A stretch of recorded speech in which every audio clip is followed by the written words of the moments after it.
Recuerda que puedes escuchar este audio horas antes de su estreno y sin publicidad suscribiéndote en cesarvidal.tv.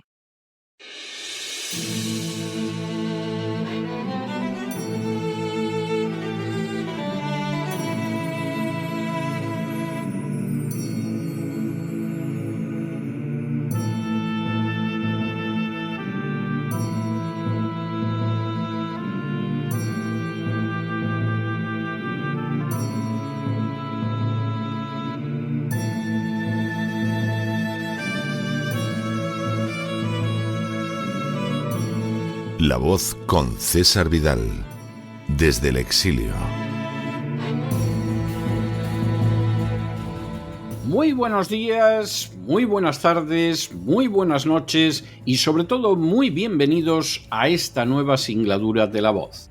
Soy César Vidal, hoy es el viernes 10 de octubre de 2025 y me dirijo a los hispanoparlantes de ambos hemisferios, a los situados a uno y otro lado del Atlántico y del Pacífico, y como siempre lo hago desde el exilio. Corría el año 1839 cuando dio inicio la denominada Primera Guerra del Opio, que enfrentó a Gran Bretaña con China. Gran Bretaña deseaba de China su té, su porcelana, su seda y sus bronces, entre otros productos de interés, pero a su vez carecía de algo para intercambiar con China, que además exigía el pago de sus riquezas en plata. La respuesta de Gran Bretaña fue introducir la droga conocida como opio en China, no solo como un instrumento de intercambio, sino también de control social sobre la población de la nación asiática. Desde 1839 a 1842 se libró la Primera Guerra del Opio, que, como la Segunda, en la que Francia fue aliada de Gran Bretaña y que duró de 1856 a 1860, concluyó con una gravísima derrota china. La gran nación asiática no solo se vio obligada a consentir la entrada del opio en su territorio, sino que además se vio obligada a abrir sus puertos y ceder Hong Kong y otras plazas a Gran Bretaña. Las consecuencias de las victorias en las dos guerras del opio serían verdaderamente desastrosas para China. Portugal obligó a China a ceder más territorio en torno a Macao y a aceptar intercambios desiguales, y la presencia opresiva de extranjeros acabó derivando en territorio chino en la rebelión Taiping del siglo XIX, la rebelión de los Boxers a inicios del siglo XX y finalmente la caída de la dinastía Qing en 1912. Seguramente jamás se podrá evaluar de manera total el inmenso daño que el opio introducido por los británicos en China causó a esta nación. En las últimas horas hemos tenido nuevas noticias sobre los efectos del consumo del fentanilo. Sin ánimo de ser exhaustivos, los hechos son los siguientes. Primero, el opio ha sido utilizado como medicina desde hace miles de años, identificándose en el siglo XIX su principal principio activo, la morfina. Segundo, la morfina tiene un potente efecto analgésico, pero al cabo de unas semanas provoca adicción e incluso puede derivar en la muerte del paciente al deprimir la respiración. Tercero, otro de los derivados del opio es la heroína, que fue la base del negocio de la farmacéutica Bayer durante años, hasta el punto de que, por ejemplo, en los años 20 del siglo pasado, en España era muy popular el jarabe Bayer de heroína, que se expedía incluso sin receta médica. Cuarto, otros derivados sintéticos del opio son la metadona, el tramadol y el fentanilo. Quinto, los opioides son efectivos para el tratamiento de ciertos tipos de dolor agudo, como el causado por una quemadura aguda o una intervención quirúrgica, pero no sirven para todas las formas de dolor. Sexto, de hecho, para el dolor crónico, los opioides no tienen más efecto real que el de un placebo, y desde luego sus efectos negativos son peores que el dolor para el que se recetan y para el que realmente no tienen efectividad. Séptimo, a pesar de que la eficacia de los opiáceos para el dolor crónico es nula, 3 de cada 10 personas que sufren dolor crónico reciben una receta de opiáceos, y todo ello a pesar de que su consumo al cabo de 2 o 3 semanas obliga a un aumento de la dosis. Octavo, desde los años 90 las compañías farmacéuticas iniciaron una campaña de promoción de los opioides que tuvo como consecuencia que en algunos países como España su consumo entre 1992 y 1998 se multiplicara por 10. En 1998 se comercializó el fentanilo, que era más caro que la morfina y podía extender su mercado mucho más gracias a recursos como los parches aplicados en la piel. Noveno, el fentanilo es un opioide muy potente que desde 1963 se venía utilizando como anestesia para operaciones quirúrgicas. Décimo, actualmente el fentanilo se consume en forma de parches aplicados a la piel, desde los cuales es absorbido en forma lenta. Undécimo, desde 1998 el fentanilo se consume de manera inmediata gracias a formas como caramelos, inhaladores nasales y comprimidos. Duodécimo, este conjunto de circunstancias ha convertido el fentanilo en un opioide que presenta mayores riesgos de crear dependencia y de provocar muerte por intoxicación. Décimo tercero, por añadidura, el fentanilo, dado lo rápido de su absorción, implica un riesgo muy grave de crear adicción. Décimo cuarto, en la actualidad, el fentanilo es el fármaco que causa un número mayor de muertes en los Estados Unidos. Décimo quinto, el problema del consumo de fentanilo no se limita a los Estados Unidos. De hecho, España es el tercer consumidor mundial de esta sustancia, solo después de Estados Unidos y Alemania. Décimo sexto, de manera bien significativa, en España el consumo de fentanilo ha aumentado en un 250% en tan solo una década. Décimo séptimo, en 2022 en España se recetaron nada menos que 4 millones de envases de fentanilo, y eso solo los que estaban a cargo del sistema público de salud.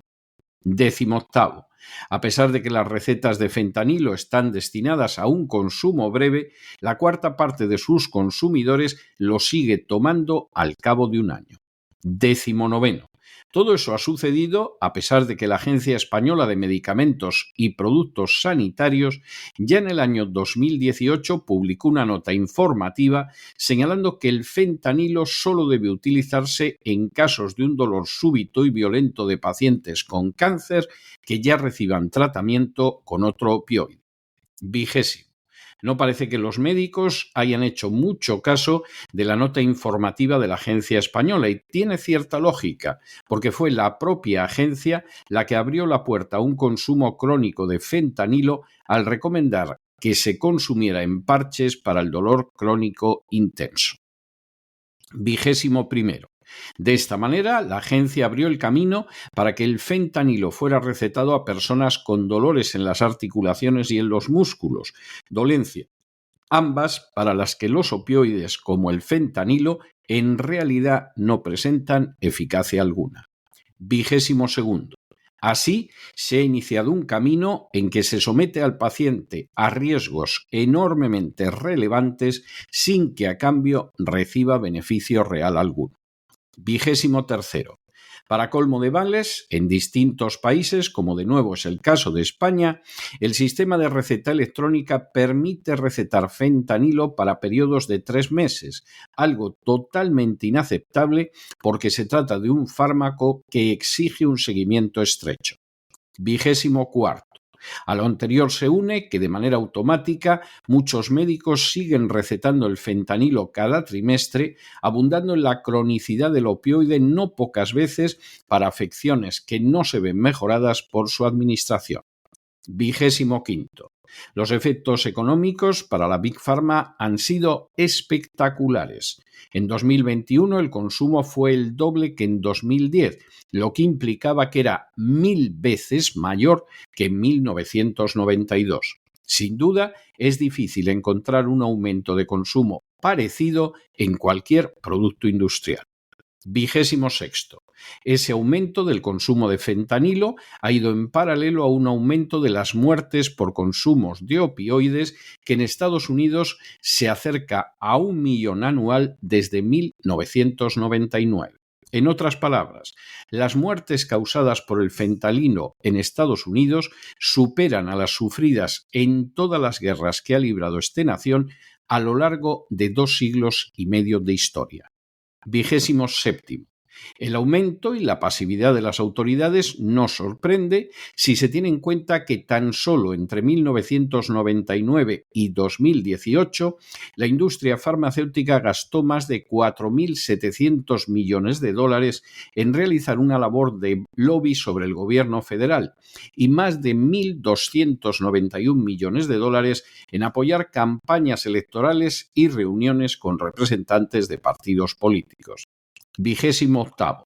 Como ha señalado el médico Joan Ramon Laporta, antiguo catedrático de la Universidad de Barcelona, el crecimiento del consumo no ha sido causado por la necesidad de la gente, sino que es fruto de la presión comercial.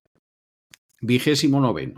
Aunque el consumo de fentanilo afecta más del doble a mujeres que a hombres, el silencio del movimiento feminista al respecto es total y absoluto.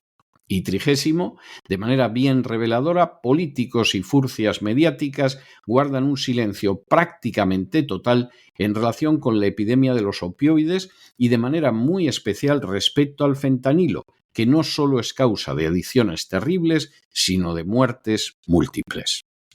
El dolor es un problema unido a la naturaleza humana que en ocasiones se convierte en insoportable y que desde hace milenios ha intentado ser paliado o eliminado recurriendo a la medicina. En ese sentido, el uso de analgésicos es totalmente lógico y también lo es que entre ellos se incluyan el opio y los opiáceos. Lo que resulta totalmente ilegítimo es que desde hace décadas las compañías farmacéuticas hayan desarrollado campañas publicitarias encaminadas a crear un mercado para los opiáceos que tiene como víctimas a centenares de millones de personas y que suma ya millones de muertos, especialmente entre mujeres de mediana edad. El gasto milmillonario de la Big Pharma para llevar a cabo tareas de lobby político en Estados Unidos, utilizando entre otros medios la financiación de campañas electorales, ha tenido no solo un efecto multiplicador en la venta de opiáceos en esta nación, sino también en todo el mundo. De manera totalmente inmoral, ya sea por desidia o por corrupción, los organismos estatales han ido abriendo la puerta a un consumo del fentanilo que no está justificado por las características de este fármaco, que crea millones de adeptos en todo el planeta y que tiene efectos tan contrarios a la salud como la misma muerte. Todo ello por no hablar de un mercado ilegal del fentanilo cuyos frutos en algunos lugares del mundo resultan verdaderamente pavorosos, o de un consumo que afecta al doble de mujeres que a hombres y que sin embargo no ha provocado la menor toma de conciencia de las feministas. La suma de una Big Pharma codiciosa, a la que no importa lo más mínimo la salud de los seres humanos, sino convertirlos meramente en clientes eternos de sus productos, de unos políticos y unos organismos oficiales descuidados o corruptos, de unos médicos que se dejan pagar con entusiasmo por la Big Pharma cantidades extraordinarias y de unas furcias mediáticas que no dirán una sola palabra por la sencilla razón de que reciben dinero también de la Big Pharma. Esta conjunción criminal está llevando a millones de personas en todo el mundo a la adicción primero y a la muerte después. Es como si los traficantes de opio hubieran llevado el sueño de saqueo de China perpetrado por el imperialismo británico hasta unas cimas que ni los más codiciosos de entre ellos hubieran podido imaginar, quizá porque no contaban todavía con un instrumento como el fentanilo. Pero no se dejen llevar por el desánimo o la frustración, y es que a pesar de que los poderosos muchas veces parecen gigantes, es solo porque se les contempla de rodillas, y ya va siendo hora de ponerse en pie. Mientras tanto, en el tiempo que han necesitado ustedes para escuchar este editorial, la deuda pública española ha aumentado en más de 7 millones de euros. Y por supuesto, ya saben ustedes que no ha sido un gasto para socorrer a aquellas personas que yacen en las garras del fentanilo. Muy buenos días, muy buenas tardes, muy buenas noches. Les ha hablado César Vidal desde el exilio. Que Dios los bendiga.